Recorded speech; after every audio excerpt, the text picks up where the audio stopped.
What is going on, everybody? It is PDS. Today I'll be showing you my Exosister deck. So I've taken this to locals many times since Power of the Elements has released.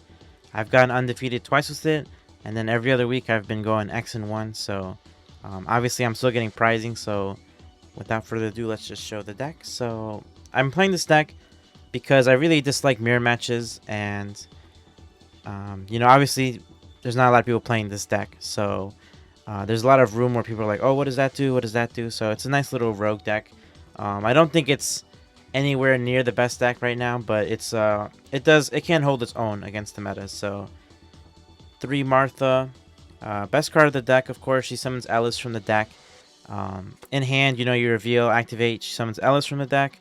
Then you overlay, you make an Xyz, and then she has a different effect from all the other Exosisters, where if either player moves a card from the graveyard, so if a card is moved from the graveyard at all, you can Xyz summon using her as a material, whereas all the other ones are only if your opponent does. So yeah, just keep that in mind. There are some times where you'll banish a card from your opponent's graveyard, and then you can Xyz summon to let you get 2 Xyzs where you otherwise couldn't.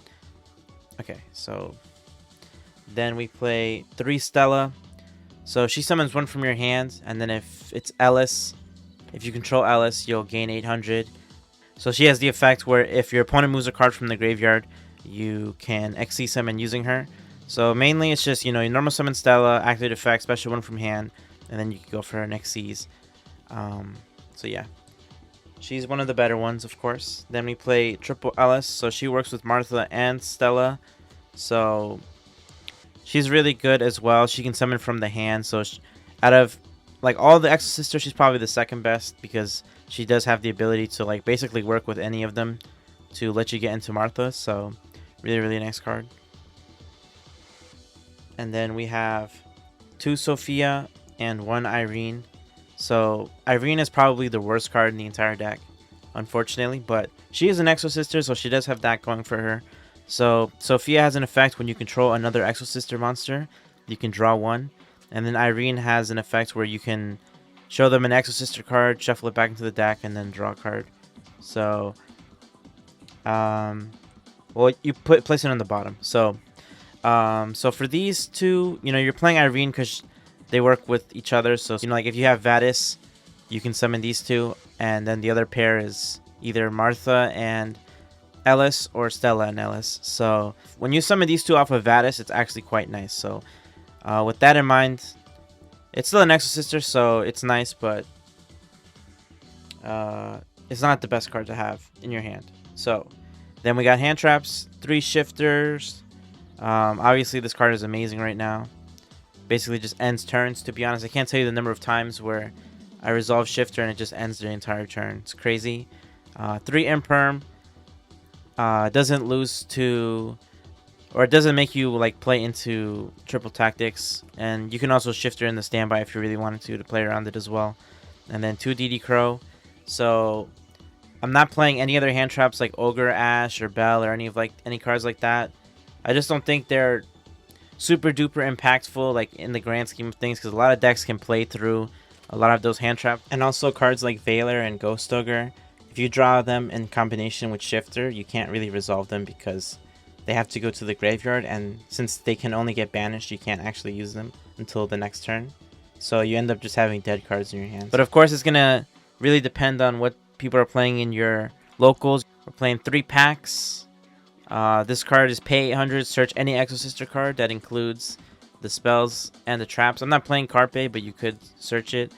And also, it has the effect where if you have a magic name in either the graveyard or on the field, you can special it instead of adding it to your hand. So it's really nice because there's situations where you can search for this, and then like if you know they're gonna special, or if they're gonna remove a card from the graveyard, you can chain it on their turn because it is a quick play, and then you can bring out your monster, and then you can resolve your Exosister effect. So it's really nice for that. It's also good to have on your turn. If you don't have to use it immediately, you can save it, search for a trap after you've resolved a bunch of effects, or do a similar play but on your turn. So like like if they activate like a tier element card that mills the one that mills 3, I forget her name, is it Halfness, I don't think it's her. But you know when you activate something, so then she specials onto the field, mills 3, and then like if they mill one, you can chain packs, and then so then they move the card from their graveyard, so you can XC summon. So it's useful in that way as well. 3 Dark Ruler. And then this card, I don't see a lot of people playing, and I understand why 1000%. So for me, in my situation, I sold all of my cards. So, and I was playing this deck with my friend, and he swears by this card, and he also playtested this quite extensively. And I've been playing it, and I've had no issues with it whatsoever. But I will 100% understand if you do not like this card in the deck. 2 Pot of Desires. So I was playing Prosperities obviously before. But this card is interesting because it allows you to draw with Sophia, which is something you can't do under Prosperities, obviously. And it gets you to, like, because I'm playing more traps in this deck, so, and if you're drawing traps or hand traps off of this, it's really, really nice. And then also you get Sophia to give you even more cards, so, yeah, it's really nice, honestly. You could try it out. You could also not even play it if you don't want to, so it's up to you. And then I play, obviously, the 1 Call by the Grave. And then for my traps, I play 3 Goes In. Really, really strong right now. Even against tier elements, there are situations where like you can catch them on like Rhino Heart, and then they basically can't play, to be honest. They just have to pass. So that's one situation. Obviously, it's really good against Sprite. It's really good against a variety of other decks, including like Pile and all that stuff. And the matchups that it sucks against, you have a lot of cards to side in. So yeah. Then I play 3 Strike. This card catches a lot of people off guard. Obviously, nobody is going to respect this card because nobody's playing it. It's really good going first or going second, especially with Goes In. You can do like against like super combo decks, you know, flip up Goes In, they go to negate, and you strike it, and then they lose their whole board basically. So yeah, and then obviously really good against Sprite. Now the one matchup that this card isn't as good, but it does still have applications against is tier elements. You obviously do not want to be striking the monsters while they're on the field or in the hand, but you can strike them in the graveyard because they've already been you can't destroy cards that are in the grave, so you can negate those effects. You can also negate the Predaplant Fusion.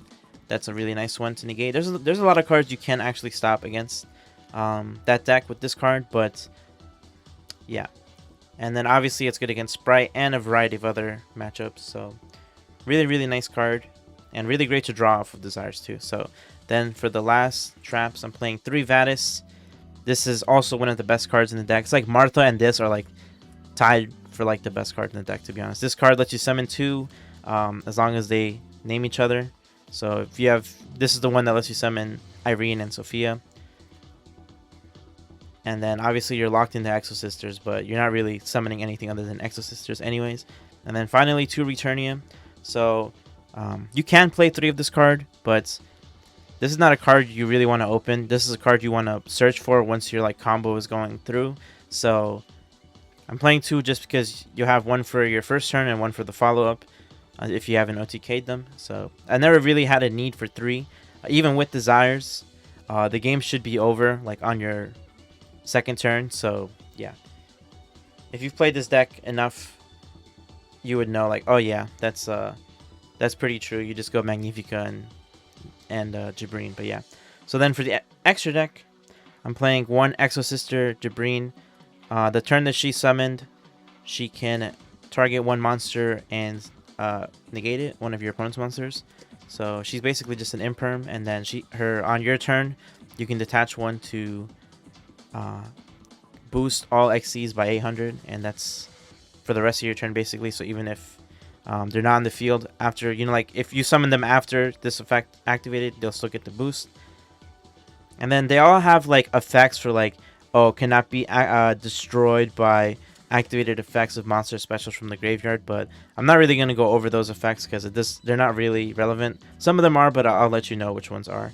So this is one that has one of those cannot be destroyed by activated. So like that effect is whatever. The other effect is if this card is XC summoned using an Exosister monster as a material, neither player can activate cards from the graveyard. So this card is really, really good against tier elements and a lot of other decks. But yeah, it really shines against that deck. And then it has an effect on your turn to detach 1 and then return a monster to their hands. So this is great against a card like Mirror Jade or whatever, one of those cards that has effects in the graveyard. And then, so I was actually thinking about only playing 1 and then having a Gagaga Cowboy instead. But it hasn't come up yet, so 2 is fine for now. And yeah, so then the next card is 2 Exosister Caspital. So this one on summon prevents both players from summoning from the graveyard, which can come up, but keep in mind that that is a mandatory effect. So this is mandatory, they have to activate. So if you go for this as the first Xyz of your turn, they can Ghost Ogre you, and then that will really interrupt you hard. So just keep that in mind, that that effect is mandatory. And then and then you can do that obviously on your opponent's turn, so they can't special from the graveyard if you summon it on your opponent's turn. And then the other effect on your turn, you can detach 1 to search for any Exosister monster. So ideally, you know, like you summon 2, summon her, you activate effect, you detach, you activate our other effect, detach to search for Martha. But you know, that plays into Ghost Ogre, but yeah, just don't forget about that if your hand is really that bad. So then we play 3 Mika. So she's probably the best one. The turn that she summons, she can banish a card from your opponent's field or graveyard. And then on your turn, she has an effect to detach 1 to search for an Exosister, spell, or trap. So what you can end up doing sometimes is, like, if you have, like, let's just say you have, like, this kind of hand.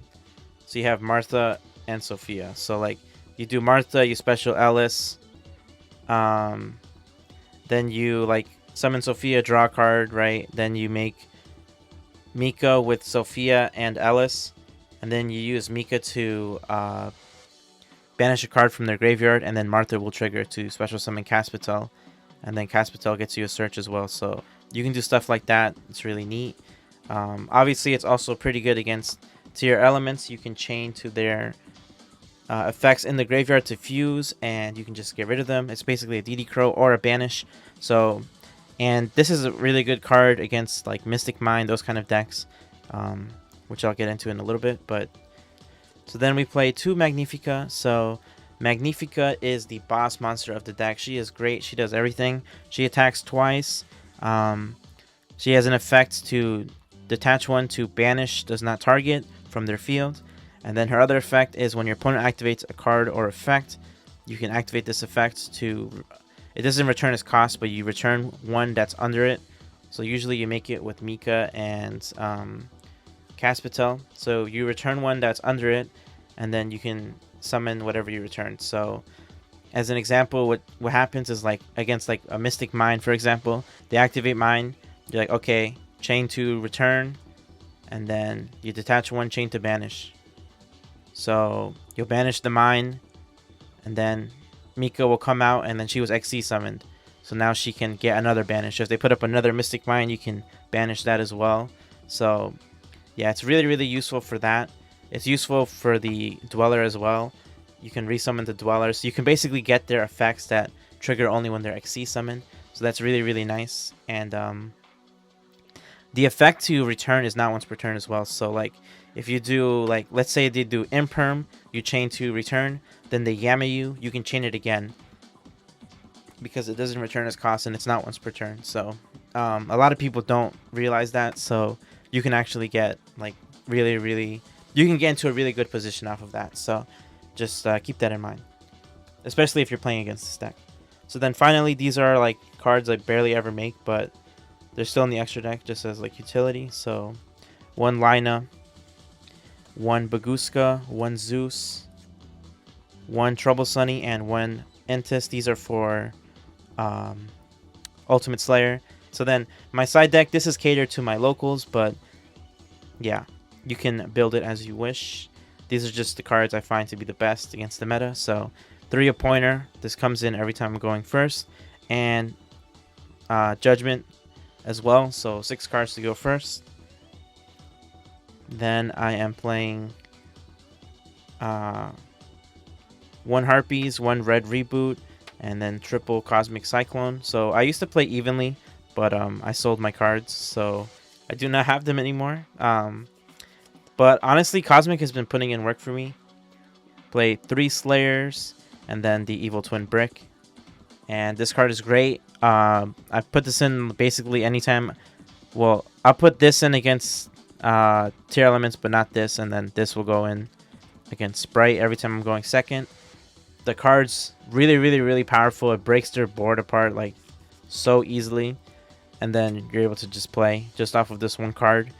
And then obviously you're also main decking the Dark Ruler, which makes everything a lot easier. So you have a lot of options going seconds. Obviously you're gonna have to open some, like if you open all engine, it's gonna be like pretty difficult to pick apart a board unless like they didn't really open that well. But if you open like basically engine and then like some sort of tech, you should be in there. But yeah, so this deck overall has a lot of weaknesses, of course, like any other rogue deck. It really struggles against interruption. It struggles against Nibiru.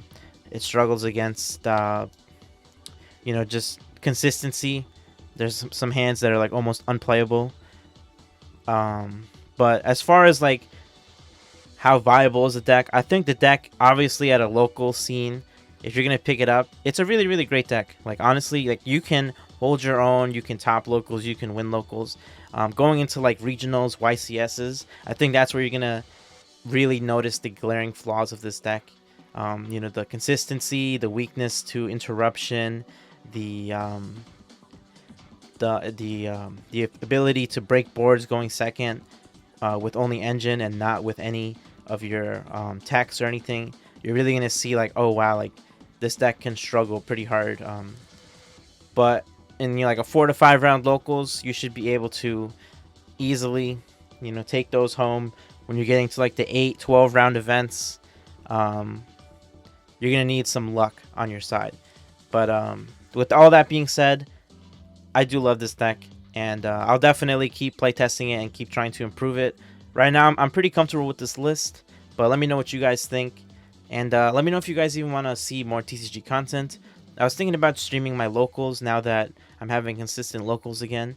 That would be over on DLE Yugioh Twitch channel, of course.